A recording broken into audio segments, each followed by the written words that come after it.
What's up, YouTube? This is Boston Chris. Welcome to my channel, Boston Chris Comics. New intro, new name, for the new year and everything like that. I've actually had a little bit of trouble trying to. I've had to reshoot, I think, twice, just because I've been saying my old introduction. But I'm trying to keep it all together and make sure that I can, I can do more videos so I can get more used to it. And speaking of that, I haven't done a video in a while, or a new comic haul in about 3 weeks. I have a bunch of stuff to show. I have some mail calls to show off. I have some older issues, back issues to show off, as well as a bunch of newer stuff that I've gotten over the past couple of weeks. I'm just going to kind of go through those as quickly as I can, because I also want to give you guys my top 10 books for 2018. So just kind of going to get these over together and just to kind of show. And this is 90% of it, but it's a pretty good stack I got over here. So I'm just going to quickly go through them. No particular order. I have a bunch of them. But here we go. So we got Thanos number 14. Really cool title. Definitely. I'm a big Thanos fan, so I love Thanos. I think that he is one of the best villains out there. Can't wait for the Infinity War actual movie to come out. I mean, we're only basically 4 months away, give or take. Can't wait for that movie to come out. Next, we have Amazing Spider-Man number 793. Another great title that came out of the whole. So after the Secret Wars, they rebooted the universe. Really good title that they've done. I like that they renumbered it back to the, I guess the original numbering, even though I'm not sure how accurate the Amazing Spider-Man numbering is based on everything that's gone down. But this has been a good title, and the Alex Ross covers really help it out. It just kind of makes it fun to pick up every week and see what kind of, or every month, and see what kind of title they have for it.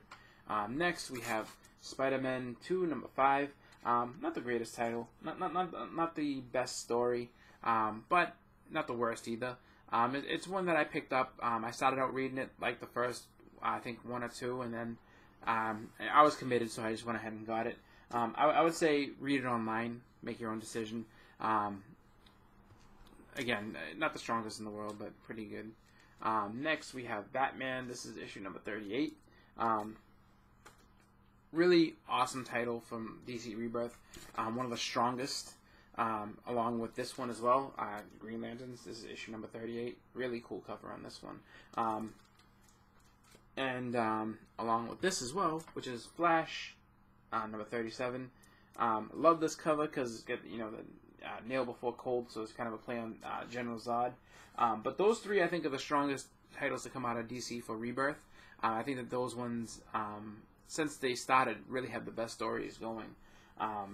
But that's just my opinion. I mean, there's a lot of good stuff out there, and I've collected a lot of different things, but those ones are the ones I just had to stick with all the way through. So next we have Doomsday Clock number 2. Issue 1 was really good. Issue 2 was actually pretty good as well. It's a 12-issue series, so I'm excited to see what they're going to do with it, heading into what's going to end up being the whole integration of the Watchmen into the Marvel Universe. I say, yeah, Marvel Universe. Holy shit. I'm a little tired, guys. Not going to lie to you. So, the integration of the Watchmen into the DC Universe. Caught myself. And yeah, man, it's just going to be, it's going to be interesting to see what they do. 12 issues is a long series, but, the original Watchmen was 12, and it was done really, really well. Is this going to live up to that? I don't know. I mean, I think it's been too long. It's different creators, so you can't compare the two together. But who knows? I mean, it could be a really good story. So I'm looking forward to the rest of this. Next, we have Darth Vader number 10. This is volume 2 of Darth Vader. This is the strongest Star Wars series out there, at least in my opinion. I think that that's the one that they've done the best with. Volume 1 and volume 2. Definitely worth picking up, definitely worth reading. They tell a really cool story having to do with Vader kind of in between the movies, because his story, for the most part, has already been told in the movies, as far as, Anakin's story from the time that he was picked up all the way to the time that he died. But they do a good job of it, and honestly, I look forward to these every single month when I see them out there. So next we have Old Man Logan. This is issue number 33.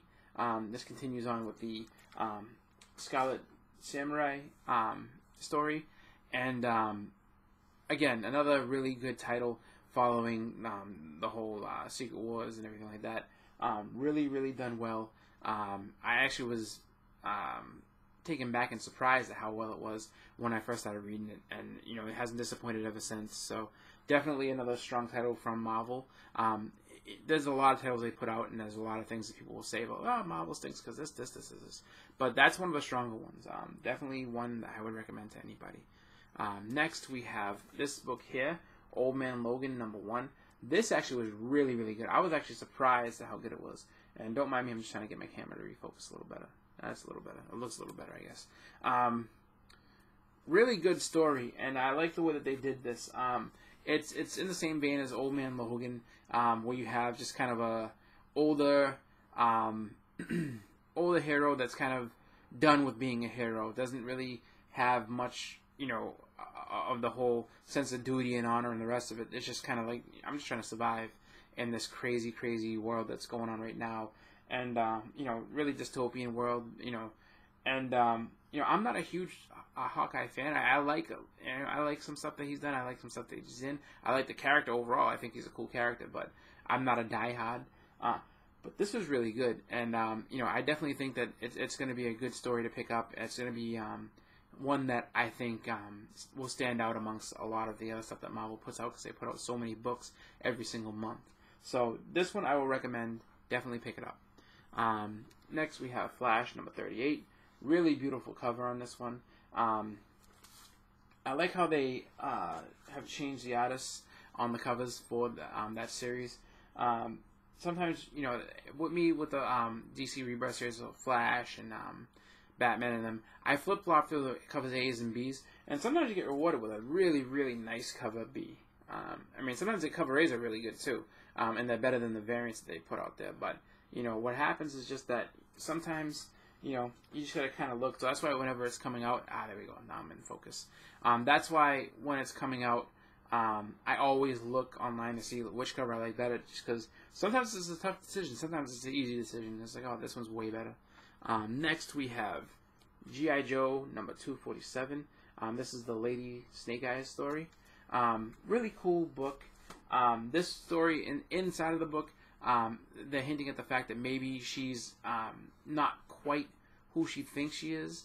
Maybe she's taking on Snake Eyes' persona, but it's not really who she is. They hint to the fact that she's changed up her voice, whoever the actual person is being Lady Snake Eyes. And I think at one point she actually takes her mask off and people see who she is. So I jumped on at issue #245. So I think that was her first appearance as Lady Snake Eyes, at least, in, me jumping on very late. So I don't know if she's somebody else or what the whole story behind her is, but, I'm just continuing on with this. Anyone who's been watching my channel or who knows me knows I'm a huge fan of G.I. Joe, and I'm trying to collect all the original run. But these ones, with, I guess, the number and everything, I think take into account the Image Comics, and I think Devil's Due to get to 247, or to get up to, I think it's like 240. They started out at, I might be wrong, but actually I think I am wrong. I think they started out in like the 220s or something like that. I'm not 100% sure, but I don't think I'm going to go back and get those. I think for now I'm just going to stick with this story and then try to continue picking up, the original Marvel run. But next we have Phoenix Resurrection #1. This isn't a book I'm going to read. This isn't any. This is not a book that I'm going to continue on with the series. I only bought this for one reason and one reason only, because it's a Scotty Young cover. Love Scotty Young's artwork. It's really fun stuff.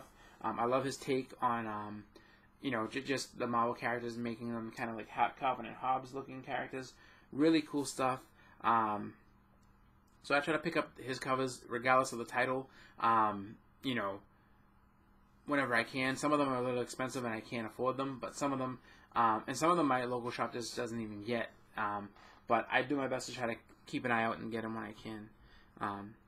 Next, we have Batman White Knight #4.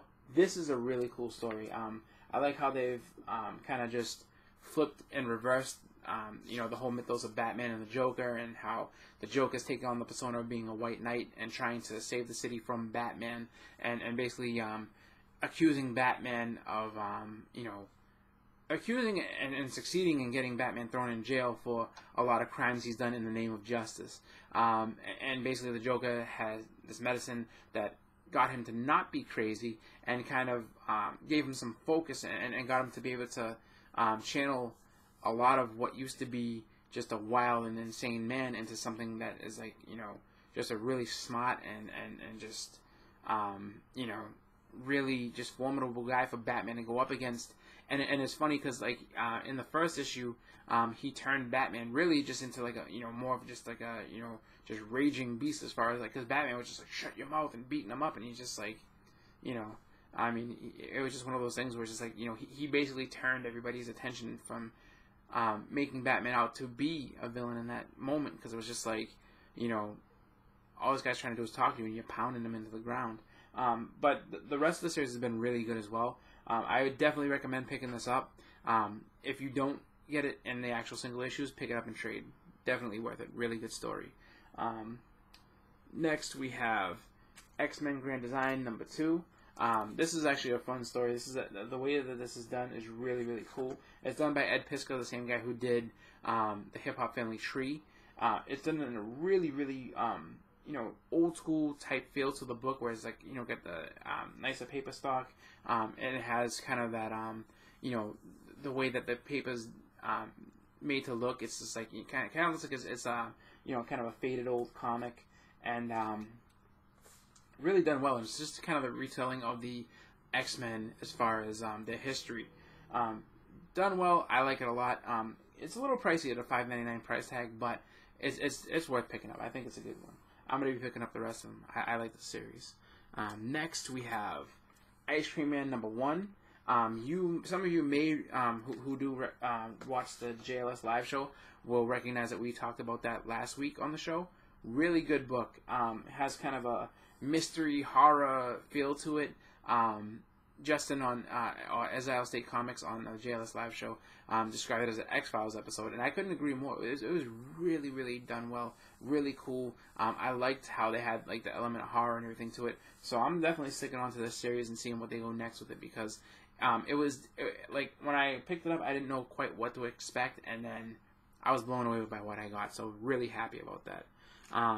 Next, we have Spirits of Vengeance #4.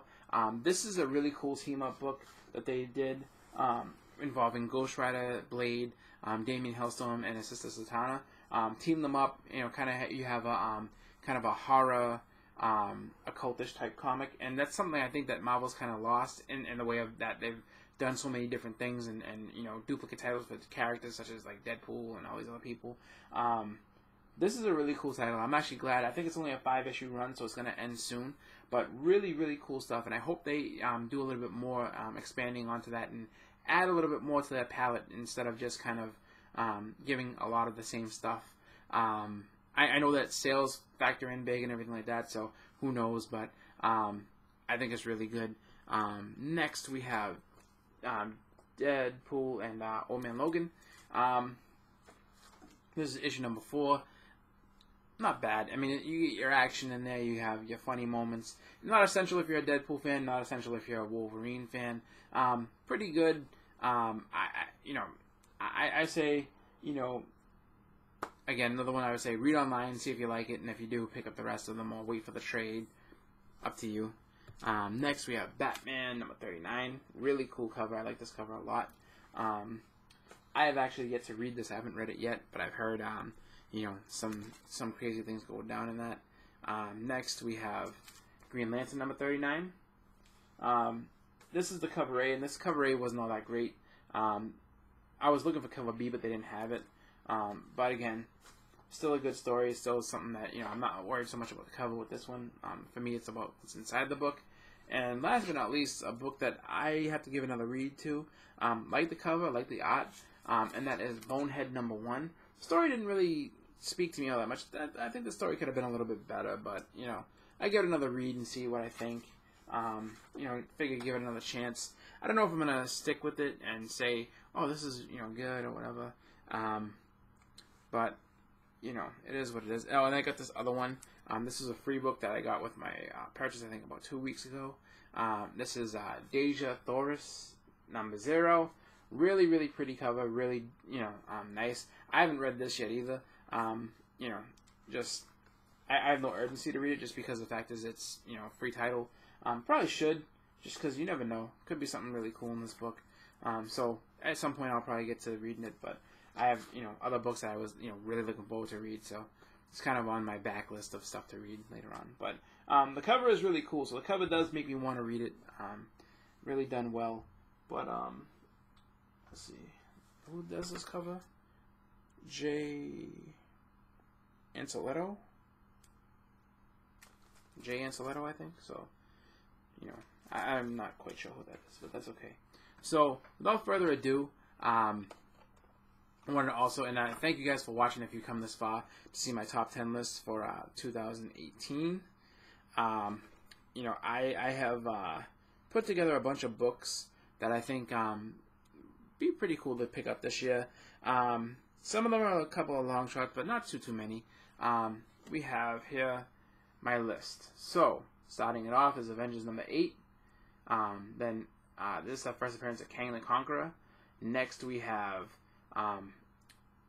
X-Men #64, the first appearance of Sunfire. Then there's X-Men 108, which is the first John Byrne work on the X-Men title. So definitely one I want to get to complete that John Byrne run, the Byrne Claremont run. Next we have X-Men 130, which is the first appearance of Dazzler.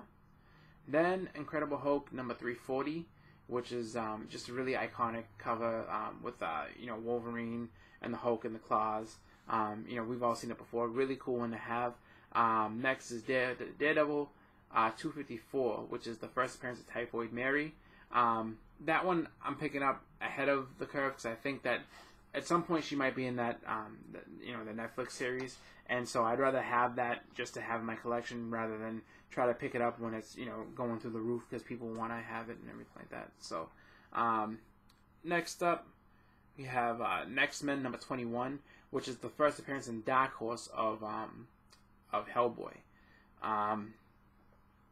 Next we have Thanos Quest #1 and 2. And then this one, I think I put I meant to put or Star Wars 42 and 68. So that's the first appearance and the origin of Boba Fett. Definitely books I want to get. 42 is a little pricey. 68 wanders into the affordable range for me, but we'll see. And then last but not least, we have G.I. Joe Special #1 or #155. I picked those two because they're both so. The G.I. Joe Special #1 came out, I think, it was in 1995. So it was like, you know, I think it was like 2 years after the actual regular series had concluded. And it had a really low print run. It's covered by McFarlane. It's the Snake Eyes and the Spider-Man #1 pose. Really, really awesome cover. And it's really hard to find. So I'm hoping I can get one for an affordable price. I've seen some that are really expensive. I've seen one graded one that was ridiculously expensive. But I'm trying to see if I can get it for something affordable. So 155 also is the final issue of the original run of G.I. Joe. That one can be pricey here and there as well because people know low print runs, scarce, and everything like that. So, you know, do my best to get one of those if I can. I have a few long shots on there. You know, I think that, let's see, Avengers 8, X-Men 64, X-Men 21, and the G.I. Joe Special and 155 are definitely long shots. Those ones I don't know if I'll be able to pick up this year. They may have to be held over to, you know, prior years. We'll see. The Incredible Hulk 340 is kind of on the outskirts of being a long shot. There's tons of them out there. The problem is just that people want a lot of money for them, more money than I think that people should be paying for them. But, you know, maybe one to one down in my price range. And then also the what else? I don't know if I consider the Star Wars 42 to be a long shot, really. I could probably pick that up, but we'll see. Overall, I think it's an affordable list, so here it is, and hopefully I'll be checking off all 10 of these as we go through the year. You know, we're just starting out, so who knows? Maybe I'll get a good deal at a con. Maybe, you know, I don't know. Maybe one will just end up wandering in. I have no idea. That's part of the fun I feel with this list is that, you know, when you get to the top 10 list and you get to see what people are collecting, what people like, and all the rest of that type of stuff, you know, that helps to, you know, get you want to go in there and hunt and everything like that. So I enjoy seeing everybody's lists, and you know, to everybody who did one, awesome. To anybody who hasn't done one and you want to, or if you just, you know, it doesn't matter what books you put on there. They could be all affordable books. It doesn't matter. Just do what's good for you, and you know, just have fun with it. Because that's what really, honestly, I do this for, is just because it's fun to be like, all right, like, these are the ones I want to focus on. Oh, these are the ones I hope I get mostly out of everything. But, you know, throughout the year, we buy a lot of different books. It's just the way it is.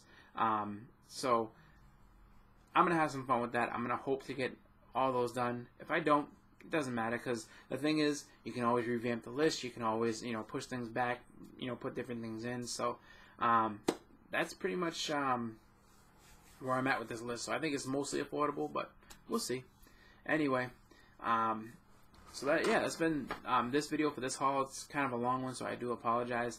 Hopefully my other ones won't be as long, but we'll see, because I have a lot of stuff to show. So I want to thank you guys for watching. Again, this has been Boston Chris, and thank you for watching. Everybody check out on Thursday at 8:30. I will be on the JLS live show, JLS Comic Conversation, along with Jesse from JLS Comics, Justin from Exile State, and Edwin from Strictly Comics. Check us out, 8:30 every Thursday, unless anything changes, but Thursday nights, 8:30. Come check us out. This Thursday, we're going to be on and having some fun, so look for that.